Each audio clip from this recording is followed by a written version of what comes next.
Hello everyone, welcome back into this channel. So in this video I would like to show you the way how to translate whole website into other languages on Safari.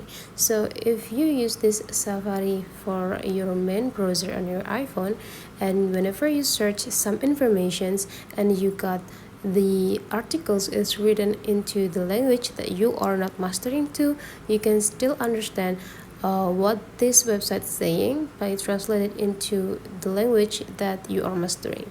So to translate this, you just need to go click this alphabet on the left side down part, and there will be like several options, and there will be the translate website. Go click it. And now there will be an options about the language that you have on your phone, and if you want to have the other private language, you just need to go click it, and the iPhone will be bring you into the settings of the language and region, and you just need to find the new language by go click at languages. But then if your language is already on the options, you just need to go click it right away.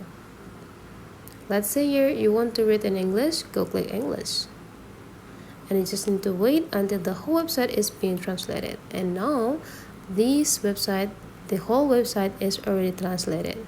So that is the way how to translate the whole website into other languages. Hopefully this tutorial today is useful for you. Thank you for watching, and I would like to see you for the next tutorial.